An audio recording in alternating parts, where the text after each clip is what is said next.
सुप्रभात बच्चे, कैसे हैं आप लोग। उम्मीद करता हूं कि आप अच्छे से होंगे। मैं कुशल हूं और सदा आपकी कुशलता की कामना करता रहता हूं।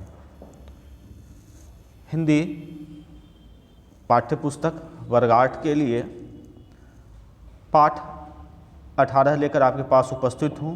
भक्ति पदावली। भक्ति पदावली में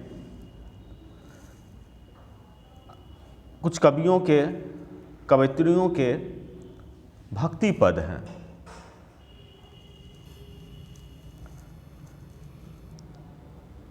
हिंदी साहित्य के मध्य युग में अनेक भक्ति कवियों का जन्म हुआ, जिन्होंने अपनी रचनाओं के द्वारा उस समय की जनता में ईश्वर के प्रति निष्ठा और भक्ति की भावना उजागर कर लोगों के मन में अलौकिक शक्ति का संचार किया। वे सभी जो मध्ययुगीन कवि उस समय जन्म लिए, तो उनकी रचनाएं में कुछ भक्त वात्सल्यता या भक्ति दिखाई देती है। उनकी रचनाएं उसी अनुसार रचित हुई और इससे कहीं ना कहीं हम फायदेमंद हैं। हमारे मन में भी भक्ति का संचार होता है। आज भले ही संसार बदल गया हो, परंतु भक्त कवियों के द्वारा समाज में जिस भक्ति भावना का संचार किया गया था, उसकी तरंगें हमें अभी भी आंदोलित करती हैं। जो कवियों ने अपनी भक्ति रचना की, उस भक्ति रचना को हम लोग अभी भी गुनगुनाते हैं, गाते हैं, पढ़ते हैं, सीखते हैं और कहीं ना कहीं हमारे आसपास संगीत के रूप में या दीवारों पर लिखे हुए श्लोक के रूप में, पद के रूप में, पंक्तियों के रूप में हमें हमारे नज़रों के सामने रहते हैं, दोहराते हैं और हम इसे भूल नहीं पाते हैं। इन भक्त कवियों में सर्वोपरि सबसे ऊपर नाम सूरदास का आता है। सूरदास का जन्म बैसाख शुक्ल पक्ष पंचमी संवत 1535 में हुआ था। कुछ लोग इन्हें जन्मांध मानते हैं। जन्मांध कहने का मतलब जो जन्म से अंधा हो, हम उसे जन्मांध कहेंगे। सामासिक शब्द हो गए। कुछ लोग इन्हें बाद में नेत्रहीन हुए मानते हैं। कुछ लोगों का कहना है कि ये इनका नेत्र जो हीन हुए वो बाद में हुए। आगे आप श्री कृष्ण लीला के अमर गायक एवं भक्त कवि हैं। यहाँ पर हम आप शब्द का जो प्रयोग किया है, तो जो सम्मानीय व्यक्ति हैं उनके संबोधन में, सम्मानीय व्यक्ति के संबोधन में हम आप, तुम या इस तरह से नहीं कह के हम इसका इस्तेमाल करते हैं, आप कह के करते हैं संबोधन उनका। आप कृष्ण लीला के अमर गायक एवं भक्ति कवि हैं। आपने श्री कृष्ण की भक्ति में लगभग 1.25 लाख पदों की रचना कर दी। एक अंधे व्यक्ति, जन्मांध या बाद में अंधा होना और 1.25 लाख पदों की रचना, और किए होंगे तो कहाँ किए होंगे, उस पदों को लिखे कहाँ होंगे, उनके लिए उस पदों को सुरक्षित रखना कितना कठिन होता होगा। 1535 की बात हो रही है। वास्तव में यह अमर कीर्ति होगी। पदों की रचना की सुर सागर आपकी अमर कीर्ति है। सूरदास की मृत्यु संवत 1640 में हुई। सूरदास श्री कृष्ण और सूरदास दोनों नाम एक दूसरे से संबंध रखते हैं। ऐसी भक्ति सूरदास ने अपने आराध्य श्री कृष्ण के लिए कर दी।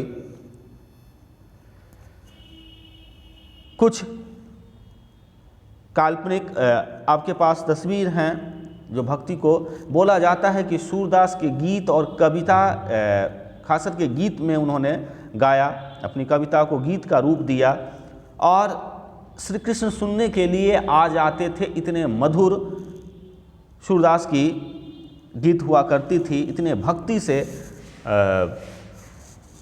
गाते थे कि ईश्वर भी उनके गीतों को सुनने के लिए पहुंच जाते थे। मैया मैं नहीं माखन खायो, आपने तो सुना होगा। एक से एक इसमें बाल रूप का वर्णन किया गया है। मैं बालक बहियन की छोटू, हमारी ऊंचाई नहीं है। कैसे एक बच्चे अपनी माता को झूठ छिपाने का प्रयास करते हैं, बालक के नटखट रूपों का वर्णन करते हैं।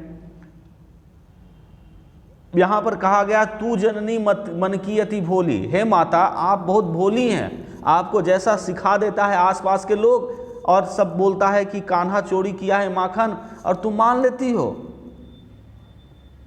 माता को कृष्ण कह रहे हैं वो छोटे बालक, तू जननी मन की अति भोली, इनके कहे पति गायो, जिय तेरे कछु भेद न उपजे, आपके दिल में कोई बहुत बड़ा भेद नहीं है, ये आप आसपास के लोग जो तुम्हें सिखा दिए हैं माता, इसलिए आपकी ऐसी दशा हो गई और आप मुझे माखन चोर कह रहे हैं, है ना। तो कुल मिलाकर इतनी अच्छी सी श्री कृष्ण के बाल रूपों का वर्णन किया है। इस पाठ में, पाठ 18 में जो उनके पद है उन्हें लेकर मैं शुरू होता हूँ। छाड़ी मन हरि विमुखन को संग,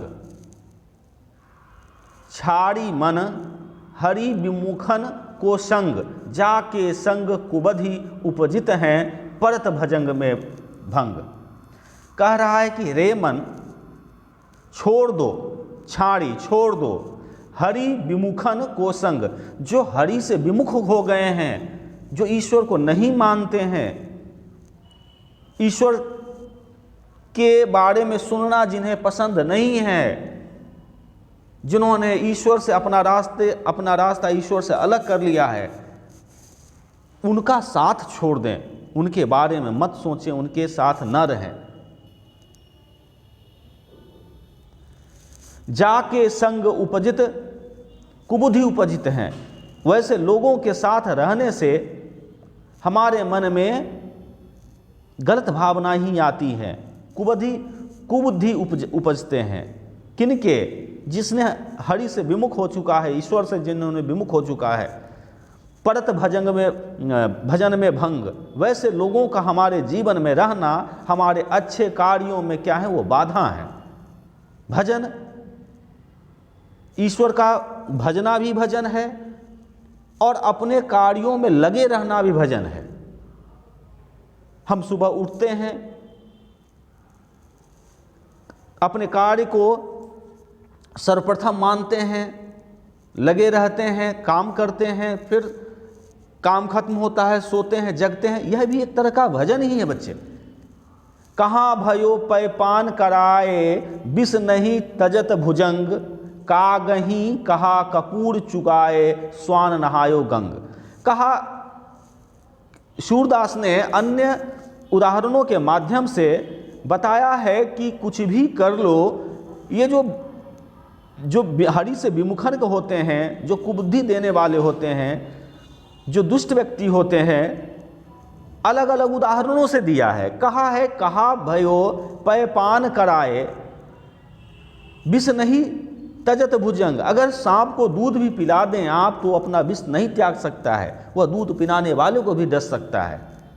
कागही कहा कपूर चुगाए स्वान नहायो गंग, कहा कि कौवे को, कागा को अगर कपूर खिला दें, चुगा दें, तो वो कल से क्या मैले खाने बंद कर देंगे, उनके मुंह साफ रहेंगे?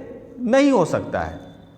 स्वान नहायो गंग, स्वान यानी कुत्ता को गंगा स्नान भी करवा दें, तब भी गंदगी उसके शरीर से नहीं जाएगी, वह दूर में लौटेगा ही, गंध उसके शरीर से आएगी।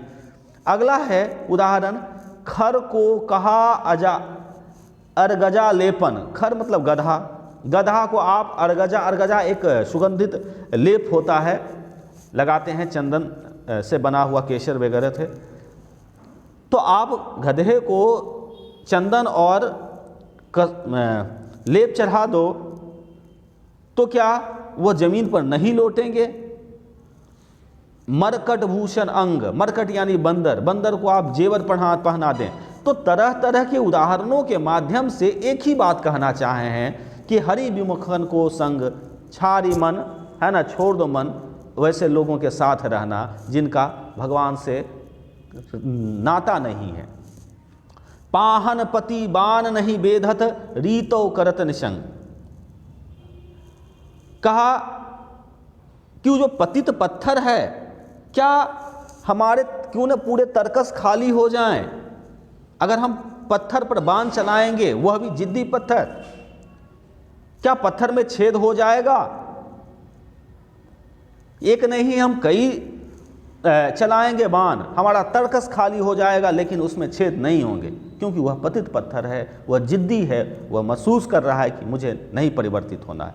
इसी तरह से कहा सूरदास खल कारी कामड़ी चढ़े न दूजे रंग। सूरदास पहले के ज़माने के लोग अपनी कविताओं में अपना नाम दे देते थे।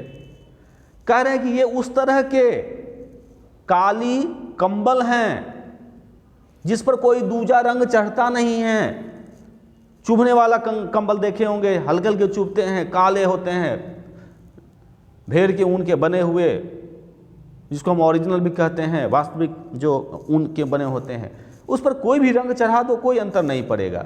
तो छाड़ी मन हरि विमुखन को संग। और भी हैं बच्चे, इसी पाठ के और भी हैं जो लेकर अगले भाग में उपस्थित होता हूँ। उम्मीदतः अर्थ समझे होंगे, कोई कठिन नहीं है, पाठ के शब्दार्थों को देखेंगे। धन्यवाद।